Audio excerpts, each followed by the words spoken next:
ముందుగా అంగస్తంభన సమస్య లేదా ఎరెక్టైల్ డిస్‌ఫంక్షన్ అనే ప్రాబ్లము స్టార్ట్ అయినప్పుడు జనరల్‌గా కనపడే ఒక సింప్టమ్స్ లేదా కొన్ని లక్షణాలు ఏమిటి అనంటే, ఎప్పుడైనా సరే సెక్షువల్‌గా కలుద్దాము అనుకున్నప్పుడు, సెక్షువల్‌గా కలిసిన తర్వాత సెక్స్ చేస్తన్నప్పుడు కొంతమందికి సడెన్‌గా మధ్యలో అంగం అనేది మెత్తగా అయిపోయి సెక్స్ చేయలేకపోతారు.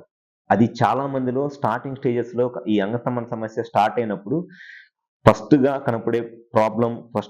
కనపడే ఒక లక్షణాలు, సింప్టమ్స్ ఏంటి అనంటే ఇదేననమాట. సెక్స్ చేసేటప్పుడు సడెన్‌గా మధ్యలో మెత్తగా అయిపోయిద్ది. లేదు అనంటే సెక్స్ చెయ్యక ముందు ఫోర్ ప్లేలో ఉన్నప్పుడు పెన్నిస్ గట్టిగానే ఉంటది. కరెక్ట్‌గా పొజిషన్‌లోకి వెళ్లి సెక్స్ చేద్దాం అనే టైంకి సడెన్‌గా పెన్నిస్ మెత్తగా అయిపోయి ఇట్లా సెక్స్ చేస్తున్నప్పుడు పెన్నిస్ లోపలికి వెజైనాలోకి వెళ్ళకుండా కిందకి బెండ్ అయిపోయిద్దనమాట. ఇది చాలా మంది మగవాళ్ళలో ఈ అంగస్తంభన సమస్య లేదా ఎరెక్టైల్ డిస్‌ఫంక్షన్ స్టార్టింగ్ స్టేజెస్‌లో కనపడే ఒక ప్రధానమైన లక్షణం.